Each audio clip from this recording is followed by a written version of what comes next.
This is the Transformers Shifty Wise task covering transformations on a quadratic function.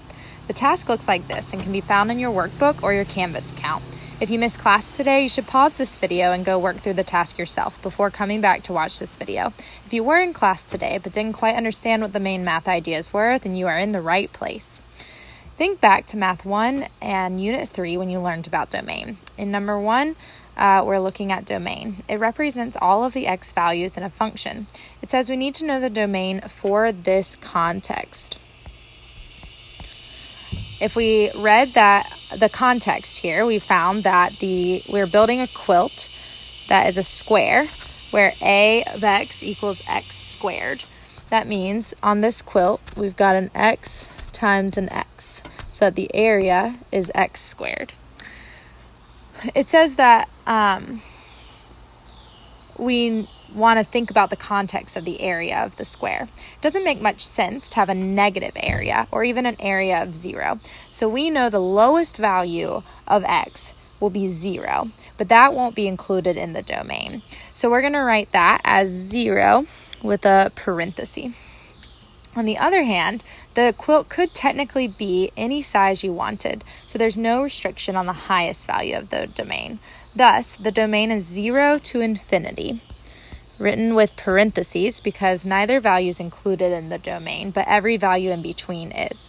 If you're used to doing inequality domains, you would write this as 0 is less than x is less than infinity. Either one is a reasonable way to write the domain. In number 2, we're thinking about how we might represent these situations with symbols. So let's look at this basic square, drawing the square, where the side lengths were x. And in the first statement, it says the length of each side is increased by 5 units. So we're adding 5 to each side. If we want the area of that, then we need to multiply the sides by each other, which would give us x plus 5 times x plus 5.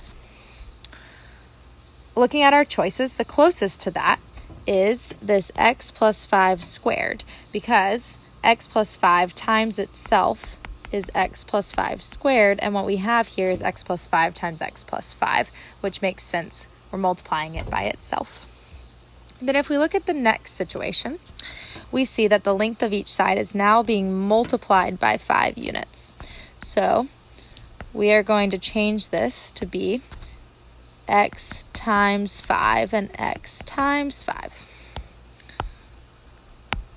Thus, for our area, we're going to have 5x times 5x, and that is 25x squared. Well, the thing that is closest to that is a equals 5x quantity squared. So we know that that one goes with our second, that C goes with our second choice. Then, if we are looking at the third choice, we see that the area of the square is increased by 5 units. So before we were looking at lengths of the square, and now we are looking at the area of the square. So our original area of the square was x squared, and that is being increased by 5 units, which means that we are adding 5 units to x squared, and you can find that easily here in D. And then that leaves us with A, but let's talk about y.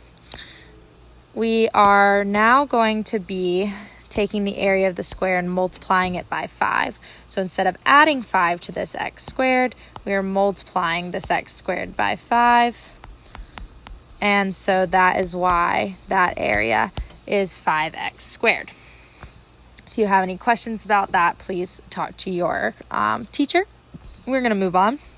So now I want you to take a moment in number 3 to make your own predictions about what is going to be similar and different between the original equation x squared and the new equations. Fill in these columns. Similarities might include this is the same graph, but it's been moved, or the differences could be that the vertex is now in another location, or that the graph is skinnier. So those are different ideas for your predictions. And then we'll go look in technology in a moment. So then looking at number 4, we're going to go use technology. I'm going to use Desmos, which is an app and a website, DESMOS, Desmos.com. Hopefully before you've used this before, but if not, this is a good time to learn. So I'm going to go and graph our comparisons in Desmos. Oops, why is that doing that? Okay, so Desmos is going to be where we're going to test our predictions. So we're going to write our initial area, y equals x squared. We get this nice parabola, which hopefully you talked about in your unit 3. And then we're going to write in our comparison, which Optima Prime says is x squared plus 5 is the first one she wants to work with. As we can see, the curve remains the same, but shifts up 5 on the y-axis. So now you are prepared to go answer that question and describe what you found. Then in number 5, it tells you to go explore these different things. So you'll type in, instead of x squared plus 5, you'll type in x squared plus 2, then you'll type in x squared plus 3 and describe what you're finding. And then it asks you to make a generalization. So one nice thing that you can do in Desmos is, you can put this as that generalization, that K, and add a slider. And then this slider can change to be different numbers, and you can make your predictions based on what you're seeing. So I want you to take a moment and go make those predictions for x squared plus k. I'm going to move on to number 6. So in number 6, Optima is looking at what happens when you add or subtract before x gets squared, or in our original descriptions, the x plus 5 quantity squared. So what we're going to do is go look in Desmos and compare that x plus 5 quantity squared. So I'm going to keep my y equals x squared, so I always have something to compare to. Then I'm going to type in y equals parenthesis x plus 5 squared. And I'm going to see that the graph remains the same, but shifts left 5. Now this might be interesting to you because that's a plus and this is a negative. And so you'll notice that inside those parentheses, we're moving in the opposite direction. So then the task asks you to,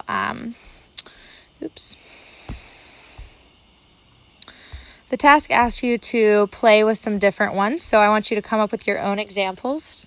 And then you can also do what we did before and type in x plus h before we did x squared plus k, but in this case we'll do the one that she has there, and slide it around to get your examples that way. And then you want to make a prediction or a description about what you're noticing.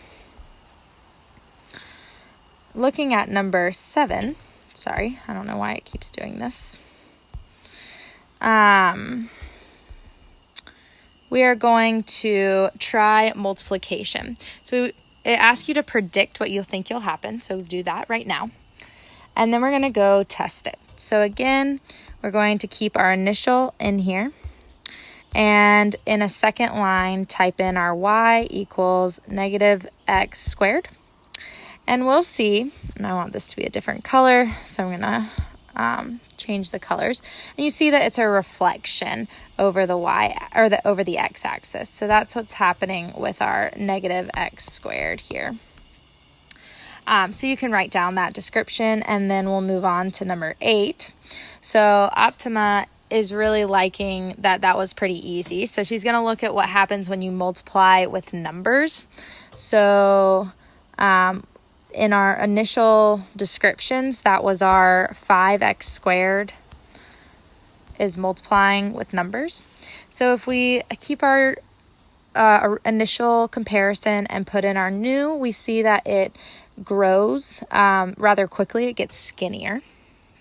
And in the question, it asks us to make some tables. So Desmos will do that for us. So if we click on this little flower type thing, it'll generate tables for us. I'm going to let that technology do that for me. And you might notice that there are relationships between the initial or the original and the growth that is happening with these multipliers. You'll see that as we go up to our, or over 1, we're going to go up 5 when we multiply by 5. So I want you to do this with a couple of different numbers and play with it. And remember that you can also do your y equals ax squared, add that slider, and see what's happening when you change your numbers and get specific with your numbers. So to summarize, let's go back to our task. To summarize, when we add or subtract a number to x squared, i.e. x squared plus k, then the graph will move up k or down negative k. If we add or subtract to x before it's been squared, then it's going to move left k or right when there's a negative, h. When there's a negative h. So that's the opposite of our expectation. It's opposite. When we multiply x squared by a negative, then we are going to reflect over the x-axis. And when we multiply by a number, we are going to move over 1 and up that number, up a. Or if it's negative, down a. So that is instead of up over 1 and up 1 as the initial or original x squared would have us doing. So if you need more support on this, please go visit Canvas to find the Ready, Set, Go videos and the county website that is found at the top of Canvas to find unit overview sheets with links to practice problems and other video help. Thanks for tuning in.